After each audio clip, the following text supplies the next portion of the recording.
What's up, everybody? Welcome to Gojo with Mike Golick Jr. That is me. With me, as always, a man who doesn't mean to be a bearden, but mustache you a question, Brandon Newman. Brandon, what's going on? What the hell is that from? You got a dad book or dad joke book sitting around? No, I think I literally just keep looking at your lineup, and I'm amazed at how much space you're able to create between your lip and the top and like the bottom of your mustache. It's remarkable. I mean, the barbers are really artists at the end of the day, right? I mean, you can probably agree with that. Hair artists, 100%. Yes, especially ones with canvases like these and like mine, like your tiny ears. Mike, we're starting off on a good foot until we get to the Jesus Christ conversation. How are you doing today? I'm doing great. If you want to see Brandon's fresh lineup and his tiny ears, make sure you download, subscribe, rate, and review Gojo wherever you get your podcasts. Leave us a 5-star rating and a review. And check us out on the DraftKings YouTube channel under the Gojo with Mike Golick Jr. tab. Fun show today. New guest, first-timer for us around here. We're going to talk to Ben Solak from the Ringer. He is an NFL staff writer over there, one of the co-hosts of the Ringer NFL podcast, and also one of the co-hosts of the Philly Special podcast. We're going to talk to him about the Philadelphia Eagles, the NFC East. They got their first loss this weekend. The Dallas Cowboys also lost this weekend. So assessing a little bit of the damage there and trying to forecast what we have going forward, and talking about Ben getting bullied on the internet the other night, which was always great fun. So excited to talk to him about that. We have, as you mentioned, a new video game that is dropping. We have got rap album of the year debates to have and some news out of the NFL as well. But Brandon, I spent so much of yesterday in a hell of Taylor Swift's creation. I'm usually not one to come on and say overly negative things about brands because anyone can be a sponsor of this here podcast. And if you want to give money towards the cause, we appreciate you. We love and respect you. But Ticketmaster, y'all got to get your shit together because me sitting around trying to buy Taylor Swift tickets as a part of the verified pre-sale that went on yesterday for Taylor Swift fans, that was a nightmare, Brandon. Watching all of my fellow Swifties go through this was as painful experience as I can remember being a part of. Well, it's interesting, Mike, because I thought you were one of the VIPs of the Swiftie world until I saw one of my friends that I went to elementary school with, shout out to Jenna Olson. She tweeted very nonchalantly, "My mom thought I'd have to wait at Ticketmaster." Can you imagine? Like, is there some kind of special deal for people who like are so deep in the club, have shed enough Taylor Swift blood that they like hop the line for these tickets? I don't know, man. So the Eras Tour, which is the upcoming Taylor Swift tour, that's got 4 albums worth of ass behind it that have not yet seen a concert stage. The verified pre-sale tickets went on sale yesterday. And how that works, you had to go on Ticketmaster beforehand. You had to sign up and then find out. You were sent an email with a number for the verification prospect. A number of other artists have used this prospect. It's supposed to cut down on some of the bot things that potentially happen here. It's supposed to be one of those measures. Yada, yada, all that stuff. It ended with Ticketmaster being completely overwhelmed by what went on. Ticketmaster was Jon Snow in the Battle of the Bastards, one man with a sword against an army of very mobile, very well-funded Taylor Swift fans coming its way. And Brandon, it was an absolute hellscape out there. I'd imagine no group of people on earth, I wouldn't say they slept well, but slept harder after that day than Ticketmaster customer service employees. They knew it was coming, Mike, though. They knew the storm was coming.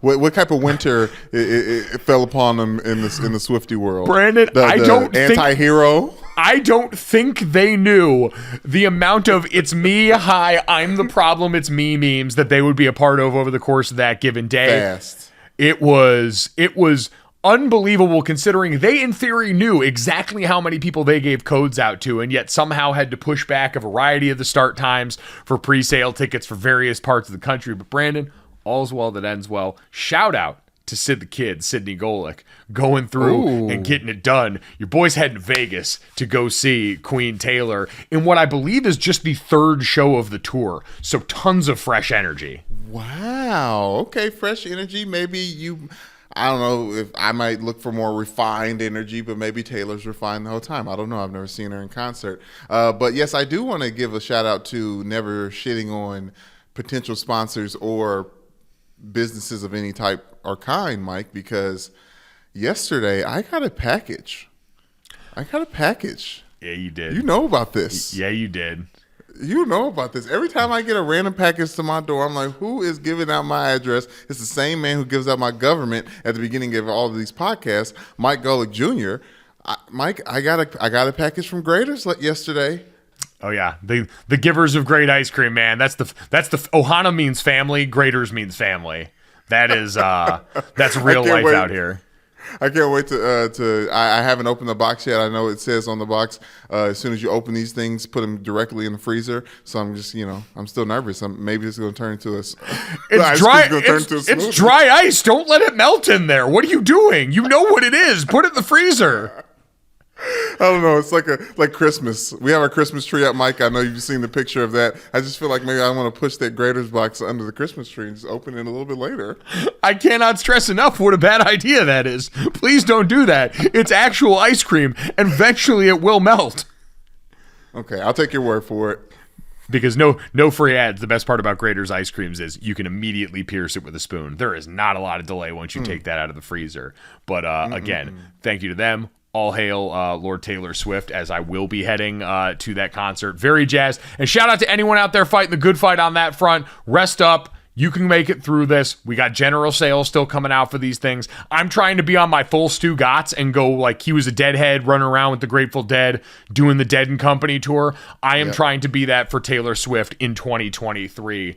But Brandon, speaking of Christmas, last night we had an incredible situation running in front of us. The College Football Playoff Committee put out their third round of rankings after the Kentucky-Michigan State basketball game. Now, I can tell you that as someone who used to do rankings reaction with Jason Fitz, who was on yesterday, this happens every year. Once college basketball season starts, ESPN puts the rankings after one of the basketball games to make sure you sit around and watch an early season college basketball game. And they had the decency to make it a good name brand matchup. Michigan State, who almost took down Gonzaga in the Armed Forces Classic on the deck of an aircraft carrier the other day, managed to go out here and get a double overtime win over Kentucky. Brandon, the night that they choose to have the rankings after a basketball game, of course it goes into double overtime.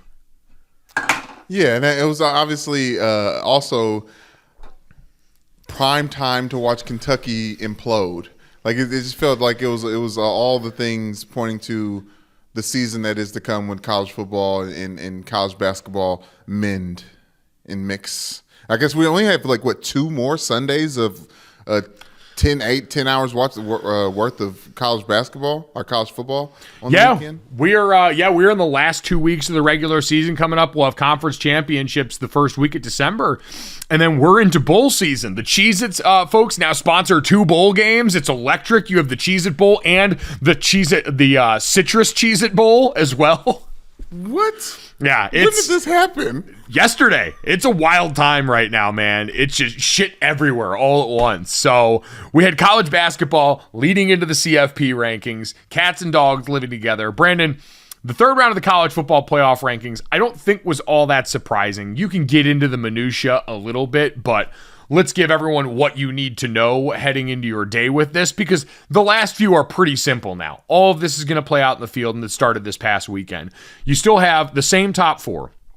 Georgia at number 1, Ohio State at number 2, Michigan at number 3, TCU at number 4. All the same. Then you have Tennessee at number 5, LSU, 2-loss LSU sitting up at number 6, followed by USC at 7, 2-loss Alabama at 8, 1-loss Clemson at 9, and Utah at 10. And yeah, so it gets interesting now, Brandon, because you look at this situation and, speaking in generalities, teams that feel like they control their own destiny. Obviously, every one of the top 4 are sitting there controlling their own destiny. I think LSU were, except for one scenario that we'll get to here, for the most part controls their own destiny. They go out, they play UAB this week, and then Texas A&M to finish out the regular season. They have already locked up a trip to Atlanta to play Georgia in the SEC championship game. If they went out, I think a 2-loss SEC champion, based on this ranking, is likely in.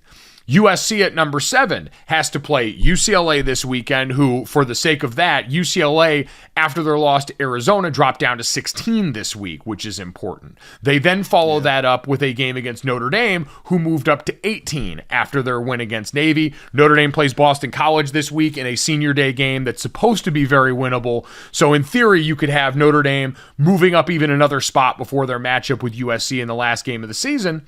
And then USC would get whoever is the second place team in the Pac-12 going into that. There is technically, mathematically, and I haven't looked into the specifics of it, still a way we could get a 5-way tie for the SEC's top team, or for the Pac-12's top team. Okay. So I'm that would have been wild. A 5-way tie for the Pac-12 top team is still very much in play, which shows you that it's still kind of variable who USC might face in the title game if they're able to win out and get there. But for USC, you would have ranked UCLA, ranked Notre Dame, and a ranked Pac-12 title game win under your belt. So I think if they win out, for the most part, they have a good shot of getting into this thing. The interesting one now becomes Clemson sitting there at 9, because I heard the guys on the ESPN broadcast talk about this. Not technically out of it with one loss at number 9 is Clemson. Okay. Let's pump our brakes on the ACC and Clemson talk, because I'm not off the Pac-12 just yet, because regardless of the race to number 1 and number 2, with Oregon losing in the last week, isn't it impossible for the Pac-12 to make the college football playoffs? No, not at all. So Oregon's still sitting at number 12 right now, behind Penn State, who is, I believe, has the same record and is definitely not a better football team than Oregon. But that's a different conversation. Well, Bo Nix is out. What's that? Isn't Bo Nix out? Nope. Okay. I renege. Continue. So, Brandon, you said USC, you don't think that they're capable of making the college football playoff. I disagree. They're sitting at number 7 right now, and I think there's a very easy world, because you look at what's going to happen, right? The teams in front of them. LSU is going to play Georgia. I always like to play this 2 ways, because you can do the scenarios and then you can do what's overwhelmingly likely to happen. It's very likely that Georgia beats LSU in the SEC championship game. LSU ends up with 3 losses and they're out of the picture. It is very, we know Michigan or Ohio State, one of those teams is going to lose. And the loser, especially if it's Michigan, likely going to find their way out of the college football playoff picture. And so then a 1-loss USC would be extremely viable in that, right? USC, whose 1 loss is a very close game, a 2-point conversion needed to beat them, against a Utah team that is currently ranked number 10 in the college football playoff poll. So good loss category. One of the few, as we talk about these top teams, since LSU got blown out by Tennessee got their ass whooped by Georgia, on and on we go. So I think in that world, and then, listen, if you were to compound that with TCU losing any of the games left in their season, including a Big 12 championship game that could be against a team like Kansas State in a rematch who's playing good football, and the Pac-12 absolutely still has a viable road here, because USC could end the season with 3 straight ranked wins while any other number of variables happen in front of them. Okay, that makes a lot of sense. I did see that. Okay. So the one that's interesting is, all right. So I shouldn't say this, Brandon. Bo Nix does leave with injure his right leg in the final drive against Washington. We haven't seen a specific update. Apparently, Dan Lanning offered a pretty cryptic update on Bo Nix' injury. So that's what I was thinking about, and that's why I was trying to wrap my mind, because Oregon obviously just looks like a different football team if Bo Nix isn't at the quarterback. For sure. And Dan Lanning, their head coach, said, "I'm not going to share really any update with anyone. We came away dinged in that game. I will say that I feel a lot more positive today, getting to hear some news on where things are right now."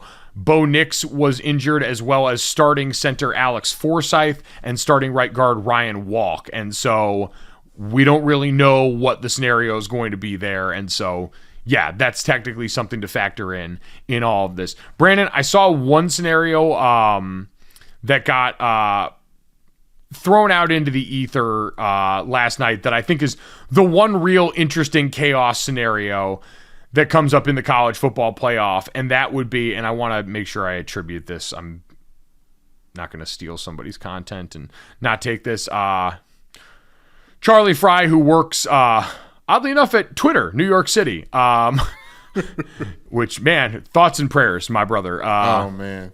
But brought up the question, if Tennessee, USC, and LSU all win, and Michigan and Ohio State is a close game, who do you put in the college football playoff at the 4 seed? Now, that assumes, again, so LSU wins out, that means Georgia is beat, which now, very interesting idea, because if you have Georgia, who has one loss in the SEC championship to that LSU team, and they've also gone out and beaten the brakes off of one-loss Tennessee, something interesting to consider, but the 4 options were the Michigan-Ohio State loser at 11-1, 11-1 Tennessee, the 12-1 Pac-12 champion USC, or 11-2 SEC champion LSU. I'm inclined to think that all things being equal there, especially if the loser of the Ohio State-Michigan game is Michigan, who's out of conference schedule, we know, incredibly weak. I don't see a world where 2-loss SEC champion LSU, fresh off beating in everyone's mind, the clear number 1 team in the country in Georgia on that final weekend, gets left out of the college football playoff. That's just me.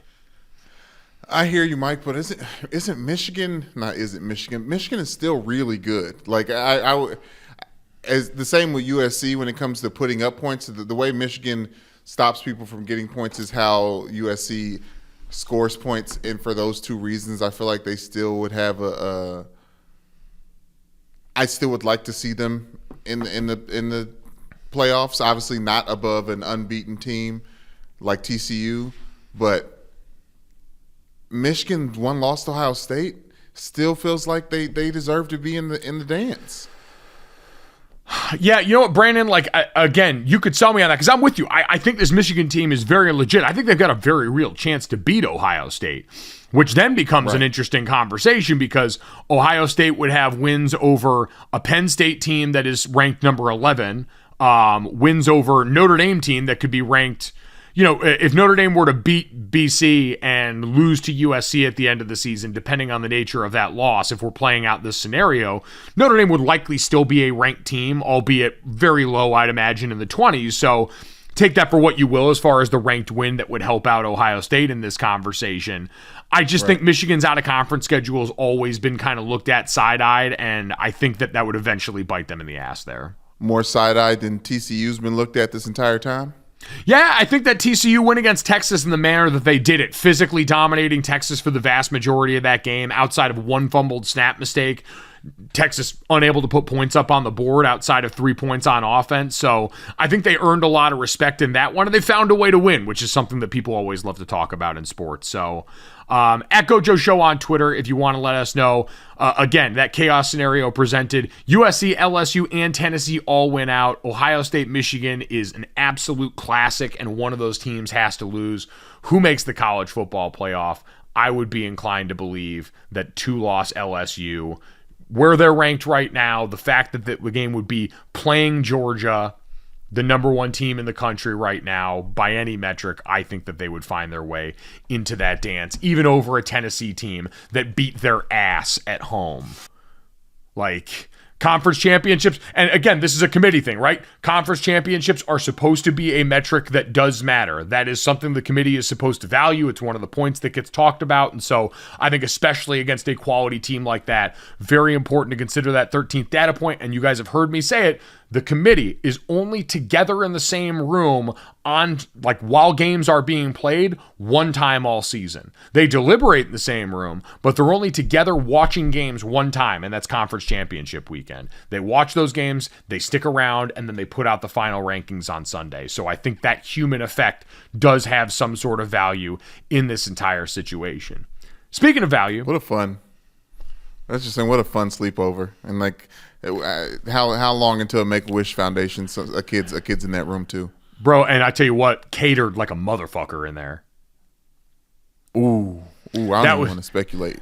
Oh no, like we used to when me and Jason Fitz, which Jason Fitz does rankings reaction, also right now already, but every night after the college football playoff, we used to have whoever the committee chair was in a given year. This year it's Boo Corrigan from NC State, and we would always ask what the best item was on the spread, buffet style, for that given evening. What was the best answer? I don't remember. Bacon actually uses May. They used to do a little breakfast for dinner every once in a while, which is really exciting. I'm a big fan of that. Classy. Oh my gosh, a big fan, especially with other people. He's like, oh, you like this too? It is. Well, and like when you have that moment of community where you're walking behind someone and they see you eyeing it and they just leave the tray open. They don't put it back down. It's like, no, I got you, man. I see where you're coming. That's that hotel courtesy. That is, man. That's the difference. That's humanity right there. We love that. People in search of community. Remember, big part of life. Speaking of community, we're going to take a quick break. When we come back, we are going to add to our community around here at the Gojo Show. Very excited to talk to Ben Solak of The Ringer about the Philadelphia Eagles, the NFC East, and more next.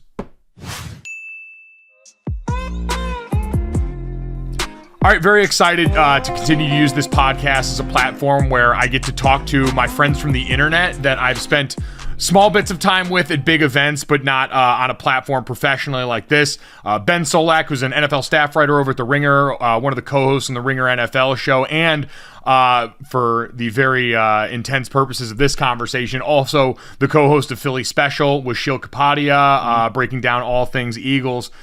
Ben, have you recovered, most importantly, from being the subject of all this internet bullying for not, or, I shouldn't even say not knowing, for having the audacity to ask a question online is what you got roasted for? I had a really rough NFL week on Twitter because when the Colts won, I suggested that it was more about Matt Ryan being better than Sam Ehlinger as opposed to Jeff Saturday being better than Frank Reich. That made many Colts fans upset. And then the following day I said, oh, I didn't know you could kneel like 5 seconds into a play. That's pretty cool. And everybody was your first game watching football. You must have never seen somebody kneel before. Nobody has yet given me an example of another quarterback kneeling 5 seconds into a play, but apparently everybody knew you could just do this thing. So, yeah, it's always the problem was I phrased it like, hey, this is a legit question, which I thought meant, hey, this is a legit question. And it turns out means, hey, I'm coping tremendously. It was immediately interpreted as, yeah, this is not a real question. This Eagles fan's just butthurt. It was like, yeah, okay, all right, that's fair. On me. Oh, yeah, no, I was going to say, how dare you bring pure intentions to whatever's left of God's internet and the Elon Musk rule right now. Learned a hard lesson. Responded, I appreciated that you went with pie as the peace offering picture-wise instead of a dog. That was a different zig when most people would have zagged, and I appreciate that. That's when my dog was dead asleep on the couch under 2 blankets, and if I had taken her out, she would have been making a mean face at me. Wouldn't have been a cute photo. Also, cheesecake, not pie. Respect the sanctity. There we go. Evening cheese. Come on. Please. At this point, I don't need to get you caught up in any more discrepancy issues here. So we're happy you're out on the other side of that one. Happy that you've been able to cope with the Eagles' loss in much more productive ways, like talking about it. And that was one of the things I was interested in because when we were looking at that game from the other night with the Eagles finally getting their first loss of the season, I always feel like, in general, this was true when you're on teams where sometimes you don't address things meaningfully until there's a loss. You're coached a little bit differently. It's an opportunity for coaches to kind of address things in a different way because you finally haven't gotten out of it with a result. You weren't able to procrastinate and then get the A on the test still. I feel like the same thing can sometimes apply to like national level conversations about certain teams where it's all been pretty positive about the Eagles nationally. Look what they built up this offseason roster-wise. Look at how well Jalen Hurts is playing on the offense. And then all of a sudden, the other side of this, I feel like the national media finally caught up to what I've been hearing from a lot of Eagles fans and from you about the Philadelphia Eagles run defense and the absence of someone like Jordan Davis. Now, you look at their numbers, whether it's DVOA, defensive efficiency, all these different things. One of the bottom rush defenses in the NFL right now. I've heard you talk about it, but what do you think is sort of the ripple effect on this Eagles defense when it comes to being without Jordan Davis in the middle? Yeah, so what's important to start, like, you got to define the beginning. What's the assumption coming in? Eagles defensive coordinator Jonathan Gannon calls two different defenses, whether he's expecting run or expecting pass. The Eagles are a very simple defense in terms of the personnel they put on the field. And if they think they're getting run, they were in a 5 down front. They put Jordan Davis in the middle. That's why we drafted him top 15. He's going to solve problems for us. 5 down if we expect run. The moment we get into what we think is a pass down, 2nd and long, 3rd and long, 4 down front, we take Davis off the field. Javon Hargrave, Fletcher Cox, Hassan Reddick, Josh Sweat, screw you. By the moment we get there, we think our guys are better than your guys. And we think we can play with enough coverage in the back end and we'll be okay. So with that assumption established, the Eagles' bad run defense is, in the Davis era when he was healthy, largely a result of teams seeing their 4 down front, seeing how aggressive it was, seeing a guy in Fletcher Cox who at this stage in his career just like doesn't really love defending the run too much anymore, seeing a kind of a weak linebacker room. The Eagles never have more than 2 linebackers on the field, TJ Edwards and Kaiser White, and saying, hey, let's run it on 2nd and 9. If they're going to give us a 4 down front, let's rip off a 6-yard run. Let's get to 3rd and 3. So that's a lot of why the Eagles' run defense in this large bucket, just like how do they generally perform, looks pretty bad. When Davis is on the field, they're a solid run defense. But again, they're expecting run. Everybody on the field is playing run technique. Linebackers know they're playing behind Davis, so on and so forth. Well, no more Davis the last 2 weeks. The Eagles' use of 5 down fronts has shot through the roof in the last 2 weeks because every team in the league sees no Davis and goes, I ain't throwing at Darius Slay.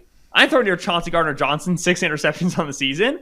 I'm going to check Marlon Tuipulotu, their backup nose. I'm going to check Milton Williams. I'm going to see if they have enough depth at defensive tackle to run this 5 down front and stop me, smash mouth football between the tackles. That's what the Texans did with Dameon Pierce. They're a good running team. Washington, not as good of a running team, but found success. Brian Robinson between the tackles. So the Eagles are now, they're sitting in the run fronts. Jonathan Gannon goes, when I expect run, I play a 5 down front. They put it out there, but with no Jordan Davis, it doesn't do the job. It doesn't get them to 2nd and 9. It doesn't get them to 3rd and 9. It gets them to 2nd and 6. Then there's another running play. 3rd and 2. And then there's another running play. 1st and 10. And then there's another running play. And you see this Eagles offense just spend 40 of the 60 minutes of the Washington game on the sidelines. So there's a domino effect from losing Davis. It's, okay, they're playing the run-stopping front, quote unquote, but without the guy in the middle to make it work, it doesn't do the job. You're not forcing teams into long, late passing downs. That's where your defense is at their best. And just incremental walking down the field from Houston and from Washington.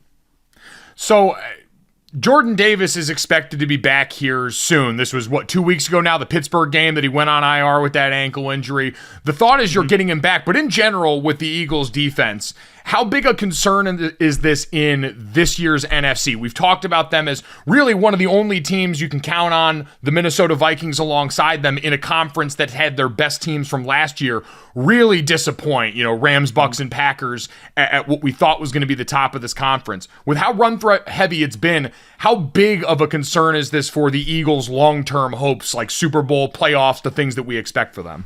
It's worrisome. It's especially worrisome when you watch San Francisco play football and you go, they run the ball really well. I don't know. They run it a lot of different ways, right? And they also get into their early down play action pass. And again, like 1st and 10, I expect run. I put my 5 down front on the field.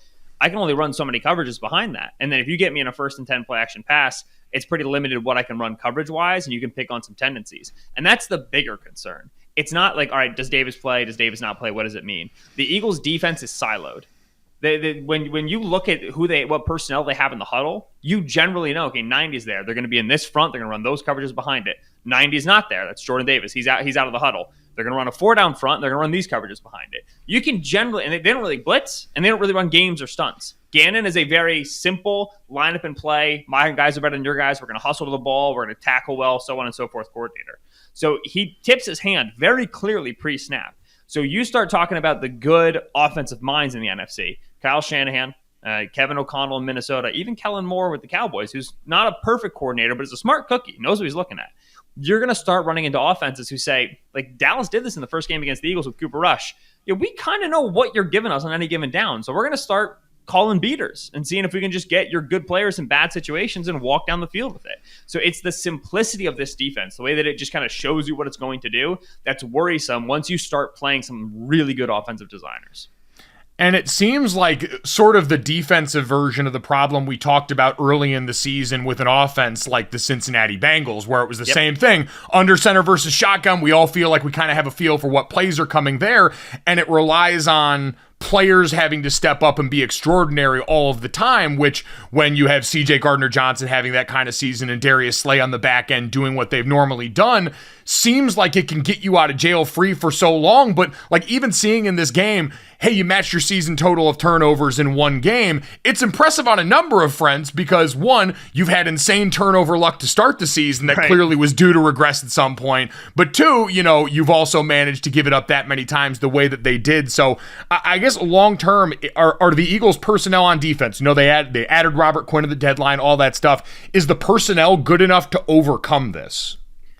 Sure hope so. One of the most expensive defenses in the league, right? When you look at team positional spending, cap dollars, what the Eagles have done, especially since adding Robert Quinn, right, in trade, defensively, this is one of the highest paid defenses you're going to find across the NFL. The only spot where they're kind of skimping a little bit is linebacker, which, welcome to the Howard Roseman football team. We ain't spending money on linebacker. And then safety, because Chauncey hasn't been extended yet, right? But still, Chauncey's a plus player. So just at defensive line and at corner, they've spent a good deal of money. And so you would like to be able to win your one-on-ones. You'd like to rely on your guys to always have those advantages. However, Darius Slay, great season. Terry got his lunch a couple times, right? Terry McLaurin had a good game against Darius Slay last week. All right. They're edge rushers. Hassan Reddick, Josh Sweat, Brandon Graham, Robert Quinn. I put that too deep up against anybody. But the one guy, again, let's compare to the NFC. Michael Parsons, Nick Bosa, and then Zadarius Smith of the season he's having. All those guys are like one-on-one, one-play, better individual guys than like Josh Sweat or Hassan Reddick, right? So they have depth. They don't have like that one takeover player. So when you're building around individual guys and saying we have a much more talented defense than you, we're going to play simple ball, and we're just going to be better than you for 4 quarters, it sounds good until it doesn't. The moment you're in trouble, right? The moment Washington's just running the football on you all game, and you go, all right, time to smash the glass, press the big red button, let's do some run blitzes, let's do some stunts. And you haven't really done that all year, you're caught with your pants around your ankles, right? So there's I think, a reasonable expectation for the Eagles defense to have enough talent to get them out of jams. The problem is, once you're in that jam, it's too late. You've already decided this history, this destiny for yourself. So that's why it's incumbent on Gannon, who got a head coaching hype after coaching a not great defense last season. Now, put up or shut up, young man. You got to be able to make some game plans against some really good offensive teams in the NFC playoffs if the Eagles are going to go the distance.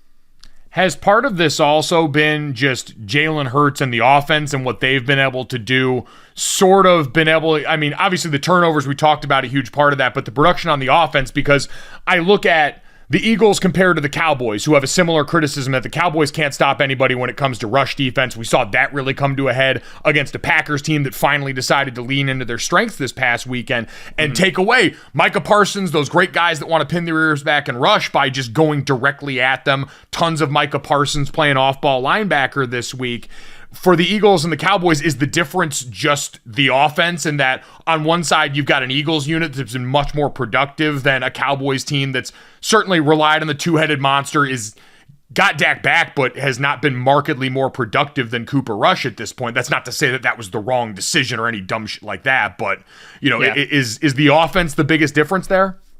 It's part of the difference. The Cowboys have that Dan Quinn inspiration in the front, right? So they just technique-wise, they line up their horses and go, right? Like when you get DeMarcus Lawrence, you get Dorrance Armstrong, and he's playing the interior. Osa Digizua playing from the interior. These are lighter guys, right? Michael Parsons on the outside. They don't really put traditional defensive tackles on the field. They've got their Quentin Bahana, right? They traded for Jonathan Hankins. They need that little sub package, but the world they want to live in is with sub 300 guys on the inside, tons of speed, and then aggressive upfield penetration. So it's a little bit different in terms of the personnel. Even when the Eagles are in their rush front, they still have Javon Hargrave out there. Hargrave will solve a problem for you, problem or two for you in the running game. So personnel is a little bit of the difference. And then absolutely, the time of possession and the game scripting is a huge difference. All we've been talking about on Philly Special is, man, I wonder what the Eagles look like when they're trailing, because we haven't really seen it yet. And obviously we saw it, and now we got some questions. But you're in a spot where you're constantly putting opposing teams into passing downs just by the score differential, just by win probability. And again, that's where this Eagles defense is much better. They want to be a too-high defense. They want to have an extra defensive back on the field, and they want to let their guys pin their ears back in the pass rush game. And so this offense building leads has protected them from being exposed for the lack of run defense, more so than the Cowboys, who have played games on a lot more neutral scripts.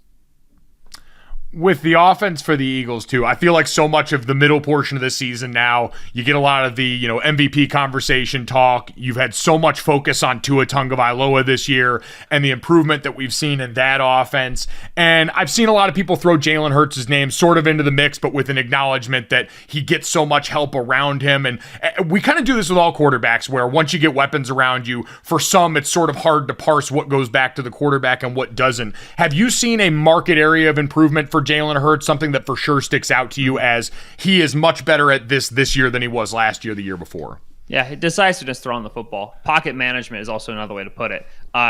When Hurts would drop back last year, you would wonder how this is going to go. This year, you expect it to go well. And that's on the quarterback. That's on him understanding where his spots are, where the throws are, right? Like against Washington, great example, the interception he threw to Derek Forrest, right? Clear out route to A.J. Brown, intermediate inbreaker to Devontae Smith. He takes A.J. Brown. He did it against the Steelers 2 weeks ago, which this is misbehavior. You're not supposed to be taking this route, but he likes A.J. Brown, and he feels like he can throw it over the top of deep middle safeties. He's got a great go ball. So he throws it. Derek Forrest picks it off. Second half, they come back on the same concept, 3rd and 6. 15-yard completion to Quez Watkins on the inbreaker. So somebody told him on the sideline, okay, Jalen, yeah, you like A.J. Brown. If we get this look, you have to throw the open route. And then he does, right? So there's the best way to describe Jalen is that for the past 7 years, he's gotten better. Like, do you remember the freshman that played at Alabama? Oh, yeah. He couldn't throw the football. Like it was not tenable. It was, we got to bench this guy at halftime of the national championship game. Not tenable, right? He has improved as a passer in every single season in college. And we all kind of said, how great would it be if he could do that in the NFL? I mean, obviously he can't so hard, but that would be so cool. And then he just has, right? So he's gotten more decisive as a passer, understands where his spots are, what to get against different looks, and that's allowed him to manage the pocket better. It wasn't his best pocket management game against Washington, but across the course of the year, he's become more comfortable buying a half second of time, keeping his eyes up. It's not always tuck and run, tuck and run, tuck and run. That was so much of the second half of last year was anytime they got pressure, anytime they got a blitz, eyes down, ball down, run, go, go, go, go, go. And that limited the offense. That's how Tampa Bay in that playoff game, the wild card round last year, just neutered the Eagles offense from the jump, is they just blitzed Hurts like crazy and said, we're going to make you uncomfortable. Because once you're uncomfortable, you shut down this offense yourself. This season, like they ran the screen game a little bit better. They've run hot routes a little bit better. Arizona blitzed them a bunch. Houston blitzed them a bunch. And they have more solutions. So Hurts has absolutely matured as a pocket manager and a decision maker. Always had a good arm, always had a good vertical ball. The passer that Hurts is right now is a functional NFL passer. That plus his legs, he's a good quarterback. Yeah, can get a fair amount done with that. And you're right. That was actually, I remember at Oklahoma, kind of the book too, was by the end of that season, that was more the Big 12 thing, everyone dropping back and taking away big plays, essentially turned that into what felt like a triple option offense at the time, just the way they were using him as a runner there. So you're right. Steady incline for him, deserves a ton of credit for that. You mentioned the 49ers before as a team specifically, but who else? Is there another team that scares you more than them in the NFC this year? Because I feel like we've been trying to figure out this conference so much on the fly this season after having to reset expectations once those few teams up top that we came in thinking about really bottomed out pretty famously. Yeah. So San Francisco worries me because San Francisco is just very good. The teams that scare me right now in terms of how they handle this Eagles offense are the teams that are able to generate pressure with blitzing, right? We usually, when we talk about elite quarterbacks, we talk about pressure with 4, don't blitz, get those guys into coverage. With Hurts, it's show the blitz, right? Blitz, send the guys. You want to get him to move to his left, get him outside the pocket going left because he doesn't like going left. Right-handed quarterback doesn't like going left. And if you are blitz heavy, we saw this against the Cardinals, the Eagles would just throw wide receiver screens the whole game. And that kind of works because they're quite good at wide receiver screens. But if you're putting an NFL offense to the point where their average depth of target is 4, that's a good day in the office. You just got to rally up and tackle, right? And so you're going to be a blitz-heavy team. So when you go and you look at the NFC landscape in terms of defenses right now, I mean, that Tampa defense is one that you're worried about. Last time they played Hurts, they had a wonderful game plan for him that has now been used as a blueprint this season. So if Tampa makes their way into the NFC playoffs, you're concerned about that. The other team that the Eagles have yet to face this year that's going to be fascinating is the New York Giants, because defensive coordinator Don Martindale in New York is a bad man. He's a son of a gun. He'll send everybody at you.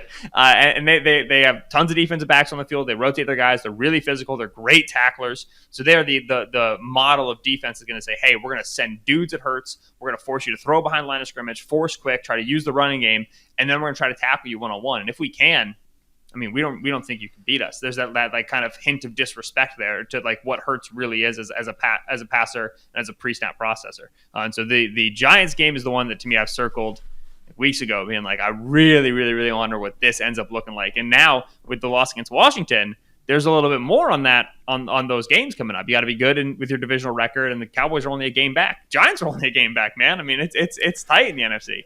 The NFC East has been wild, man. It's been such a pleasant, I know maybe not a surprise for a lot of people. I know a ton of people, Football Outsiders, others were really high on the Eagles coming into this season. A lot of people saw them coming, but I think especially that improvement from the Giants in year one under Dable has been pretty impressive. And the way they've done it, I think league-wide, I saw Mina Kimes was doing a piece on NFL Live the other day talking about, the different kinds of runs. First off, the, teams making that adjustment that so many people talked about as defenses got lighter and faster, box looks changed to, all right, at some point there's going to be some sort of rushing adjustment from these offenses, but to see now Mina pointing out, gap runs having a real renaissance this year and increased effectiveness. It's been quite a time for meatheads to dive back in, which I don't want people to be fooled by the fact that you enjoy numbers and talk about being a nerd online. You're a tape grinding meathead at heart, and I appreciate that. Reject modernity, embrace tradition, pound the rock, baby. But the thing is, like, there's a marriage there, right? Like when we see more too high, we see more tight front and bare front. We see bare front, like any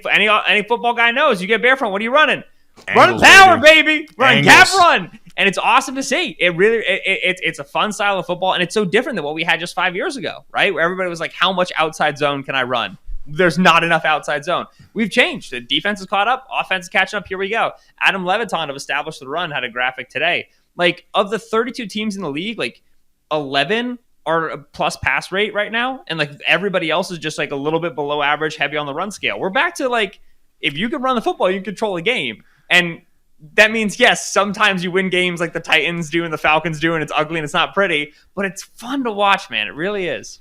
It is. I'm glad you mentioned the Falcons too. That's been I think I've seen like chaotic in a fun way with that team, because we know they're not going to be top end good, but man, they make it fun, especially on offense in the meantime. So it's been a very exciting season. We mentioned the NFC East has been very fun. This has been great. Ben, thanks so much for stopping by, man. Glad we finally got to do this.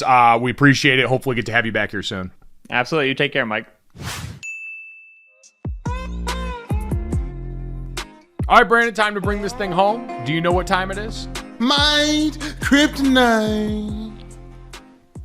Yeah.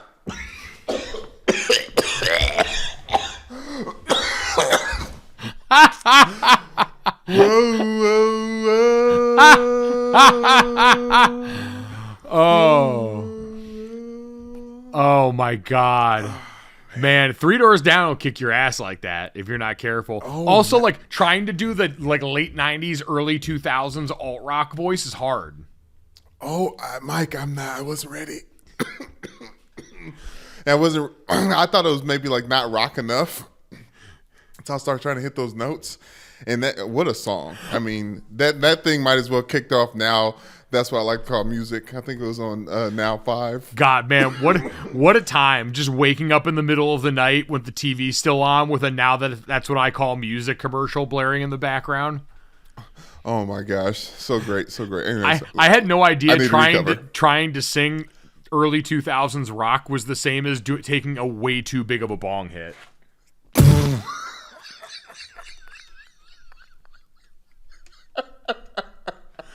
It's like what if it had been Nickelback? You'd have still been coughing. It's like in the same instances, like you're just determined to get really, really stoned. I'm like determined I have to hit these notes. You took I have to do it the way I hear it in my head. You took 30 milligrams of Nickelback to the head, you'd be on the floor right now. Oh, I took that shit to the chest. Yeah. And we all just want to be. Oh man. Honestly, 3 Doors Down looked a more whiter group than Nickelback. 3 Doors Down, very white. When I'm Gone, one of those songs that's a core memory for me from the MTV2 days. Yes. The music video, I think, was them doing a benefit concert on a battleship for a lot of like folks overseas serving in the armed forces. Great song, Yeah, too. Great song. USFO or SFO or whatever that is. But yes. As always, download, subscribe, rate, and review Gojo. Leave us a 5-star rating and a review. Tell Brandon what you thought of Rock Brandon making his appearance there. I saw that at Gojo Show on Twitter. It shows you we are listening. We are taking suggestions. We are always open and receptive to these kind of conversations. Brandon, let's start with this because you brought this up yesterday. Cooper Kupp's injury this past weekend in the Rams' loss to the 49ers, and unfortunately it appears to be more than we thought yesterday. Cooper Kupp's going to have ankle surgery on Wednesday, so today as you're listening to this podcast, and is going to be put on injured reserve. He's having the tightrope procedure for a high ankle sprain injury. So if anyone's unfamiliar with that, that actually became something a little more well-known. Jonah Williams, who's the Cincinnati Bengals left tackle now, when he was at Alabama, and then I believe one other Alabama player, might have been Tua actually, I think had the tightrope procedure on his ankle in that break between the final game and the postseason game. It's essentially a procedure that goes in and surgically tries to reinforce the high, like that high ankle sprain area and try and help that out. Yeah, so it's designed to get you back onto the field at some point soon. Now, they're going to wait. It's typically a 5 to 6 week recovery time for this injury. He'll miss at least 4 games on IR. But, Brandon, we said the other day, the Rams season already effectively over. 5 to 6 weeks without Cooper Kupp, or at the very least 4 weeks, is enough to add to that because he had really been the only consistent thing about that team. Yeah, I mean, that or in Sean McVay and Aaron Donald just still in love with each other from the Super Bowl. It's too bad that there's nothing to look forward to with that Rams season because it was one of those teams that near the end, I don't know if everyone was rooting for them, but it was fun watching them play football.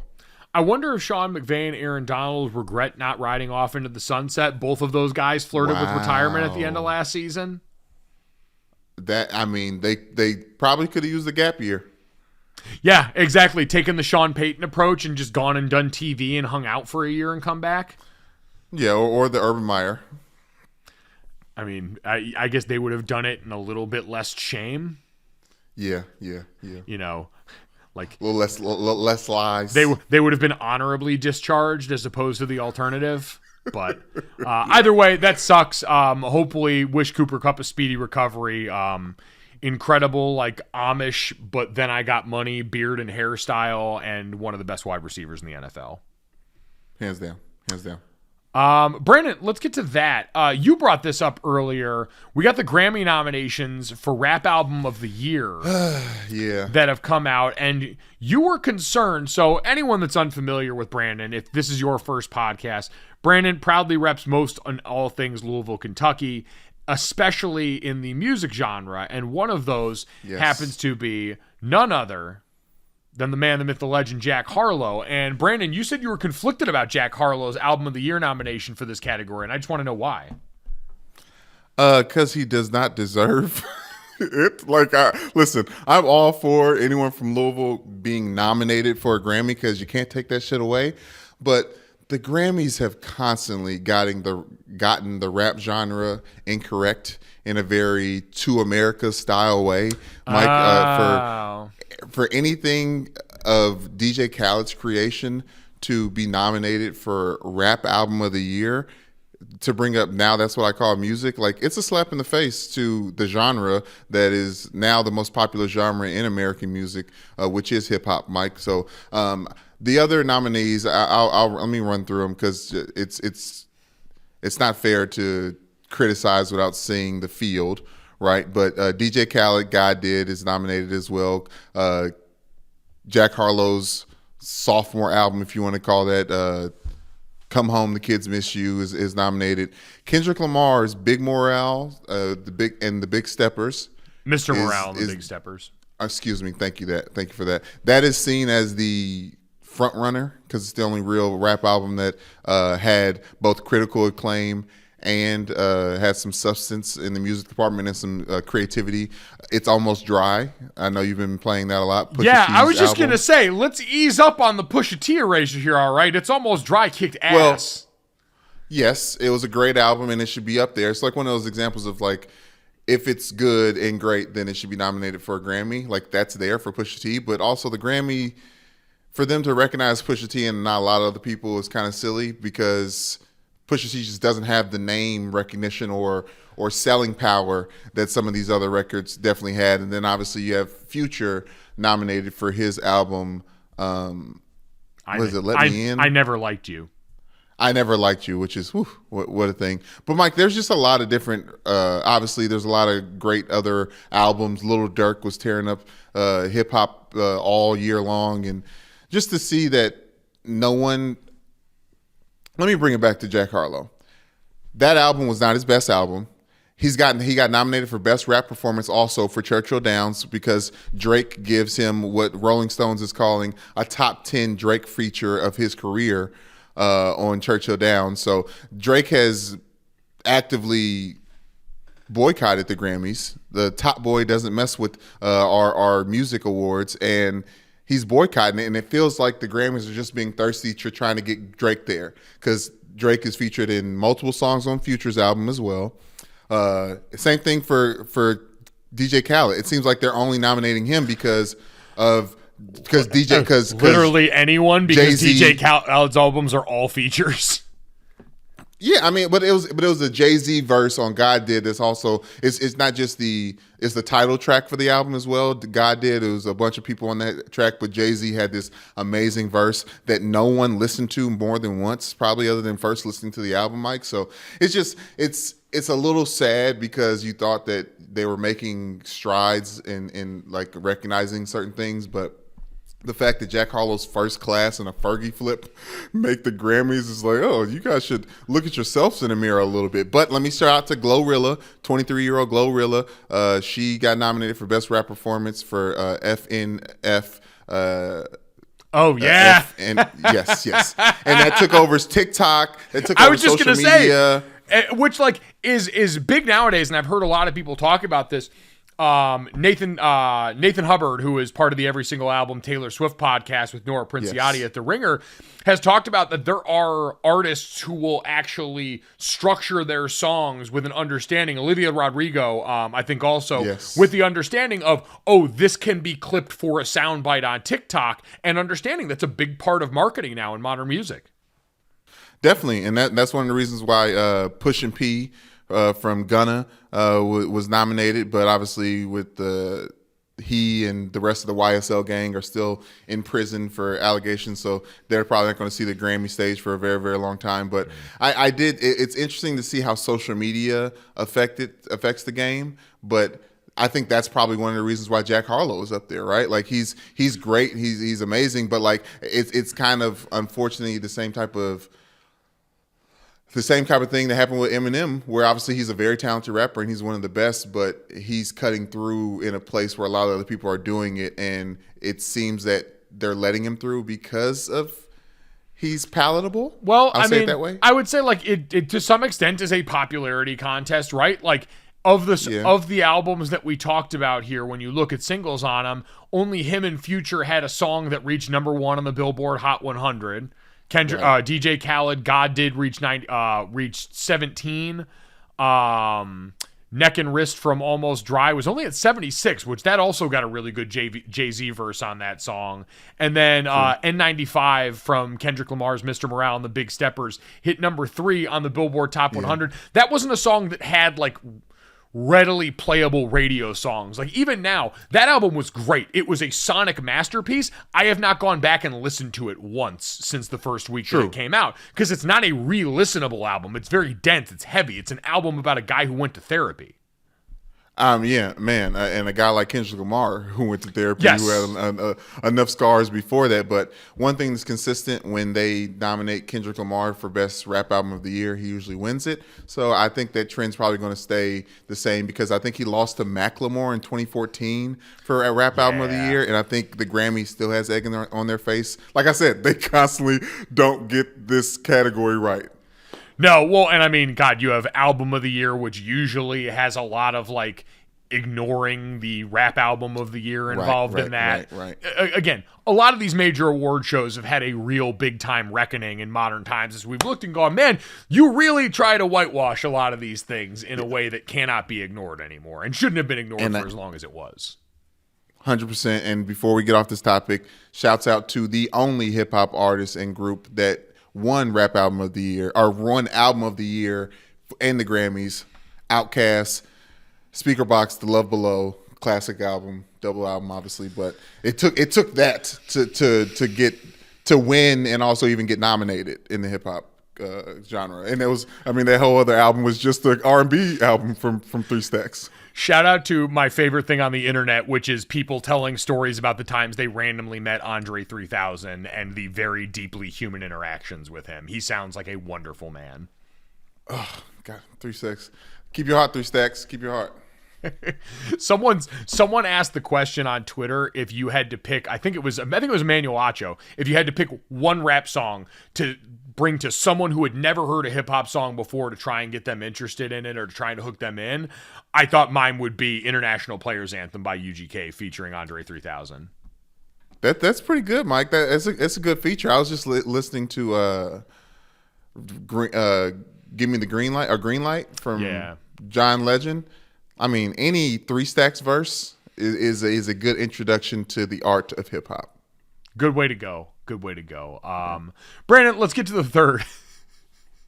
Oh yeah, finally. I have been so excited to get to this. We have a first in the world of video games, which in 2022 feels like a lot. This, according to Entertainment Weekly. I Am Jesus Christ, the world's first Jesus simulator, will allow gamers to slip into the sandals of the godlike Christian prophet and act out the New Testament's greatest hits. You will have Holy Spirit energy that you can use to perform miracles. You're going to get to walk on water, turn water into wine. There's also actually a very real fight with Satan in the desert during those 40 days. Brandon, I haven't owned a gaming console since I think 2014. And I have a Switch. I have a Switch right now. That being said, I'm curious. I've watched the trailer. Obviously, the ability to go out here and perform miracles. I just want to know how much freedom I am going to have. Because if you have a first-person role-playing game where I have Grand Theft Auto levels of freedom of movement around a created world, now I'm interested because this is one of the last areas that we've really had to explore as far as historical figures in video games. Yes, Mike, and you've brought up all the reasons why I shouldn't be irate and pissed off by this, but I'll say this. In the America that I grew up in, where this man from Egypt or the Middle East was whitewashed to look like John Mayer when he grows his hair out and has a full beard. All I have to say is this Jesus better be Middle Eastern, Mike. This fictional Jesus on this video game better be Middle Eastern. He better be from where he's from. And I'm already don't like it. The miracles of the New Testament. Y'all don't even know what's in the New Testament. The Bible is a damn library. It's not a book. The fact that they're trying to turn this into fables and fictionals, are we going to get to play Jonah and the whale too? Or you get to play Cain? That would be dope. And kill Abel? Listen, I don't like this. I don't like this. I'm not ready for number 2. I'm ready for the prequel already for the Old Testament. Old Testament video game would be wild.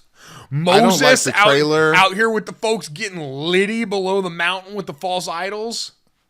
It's not. It doesn't sit right with me. I'll tell you that much. Grand Theft Auto meets Jesus. It's just some reason it's not sitting well with me. I hope it brings people to God, Mike, but guess what? The reason why he had all these powers is because he was divine and the Son of God. Yeah, now we can touch a little bit of that freedom. No, how about you go to damn church? How about you this counts as get church. the daily holy app. This counts as church. Playing this game counts as church. I'm sorry. I don't make the rules, Brandon, but if I'm out here completing video game miracles, I have done my due diligence for the day when it comes to my adherence to the Lord. Hey, shout out to all the people in the middle of the world and in the middle of the world, the middle of America that are AV people for their local church, and their pastor is like, "Oh, let's do this," and they have to figure out how to get the Xbox or the PSP or the PlayStation PSP hooked up to the overhead projector because they want to play this game. Pushing P. But they want they want. I'm feeling that they're going to play this game the way that we used to watch people play God of War or Assassin's Creed. I feel like church congregations are going to watch their pastors go to town, turn water into wine. It's just. I love the idea of, instead of Madden tournaments, churches hosting I Am Jesus Christ tournaments. What is the competition? Completing the miracles faster. Yes, spreading the gospel faster. Hell, Brandon, I have a feeling based on this game, because I don't think it's going to provide the freedom of movement that I would really like to see with JC, but I feel like it's going to fly. Yes. Doesn't everyone? Like, walking on water you can do by accident in video games that just don't have the right software update. I want to fly 100%. With Jesus. And then, I want to see, lifting that boulder. I'm forklifting that thing. World's Strongest Man style, deadlifting it like a tire flip. But, Brandon, I feel like if the church were smart, they would have seeded this, because this is going to, you got to meet the modern generation what they are. The history of religion is full of the church meeting other people halfway. Hell, Jesus was born in the springtime. You and I both took the same theology classes at Notre Dame. They met the pagans halfway and put that thing on December 25th for a sun god. Stay woke, open your third eye. All I'm saying is meet the modern generation where they are and spread the gospel through the video games. No one getting this game wants to be Jesus for the right reasons. That is why I will stand 10 toes down against this. You don't want to control the Heavenly Father for the right reasons. And I don't even know how they're going to break down the trilogy, because I see in a game they got a voiceover that's supposed to be God. Like, it seems like they're trivializing something that is if that voice is not way of life. If that is not James Earl Jones or Morgan Freeman, they have failed. They can't afford them. They just made a Jesus video game. That's 100% right. Which is also, they can't afford the two things that I would think are so necessary in this game. I think without fail, if this game were to be a success, Brandon, you and I both know how much the load screen music matters. I think of NBA Street and some of those. And Brandon, I'm sorry, if E40's Tell Me When to Go is not the load screen music. Wow. Jesus Christ had dreads, so shake them. I know. I heard it in my head. I hear you and I feel you, Mike, but now I'm getting to the point where I don't even want Jesus to be Middle Eastern. They better take this same black dude from St. Andreas, put dreads on him, and he is now the Jesus, and I am Jesus, and you are Jesus. Everyone is Black Jesus. Change the name of the game. I am Black Jesus. I am Black Jesus Christ. We got to update that meme. Oh, shit. Here we go again. Here come Black Jesus. Oh, man. Mike, I don't know. I feel I got to check in with a pastor. I got to figure out. I need a second opinion on this. Bro, your pastor's going to be streaming on Twitch playing this game. That's what I'm like. Honestly, here's the thing. If this game is fun, last thing I'm saying on this, if this game is fun at all, then it's not true to form to the Bible. It should not be like that's the thing. Like, and if there's any form of entertainment, then it is cap, all fake, all fiction, and blasphemous. It should be boring. It should take a fortnight to travel between towns, walking as Jesus. Again, someone just studying the Proverbs or Psalms. Like, I need. This isn't. I don't. You need Jesus. Yes, I'm gonna be praying. I'm gonna be praying for all y'all who get this game too. I, Brandon, truly think my favorite comment about this game, Because what you just described there, by the way, does exist and is based off what I've heard. I watch a lot of gameplay videos on YouTube. I've watched a lot of Elden Ring. I've watched a lot of God of War. I don't play these games, but I very much enjoy because they're like stories. They're outstanding visual feats.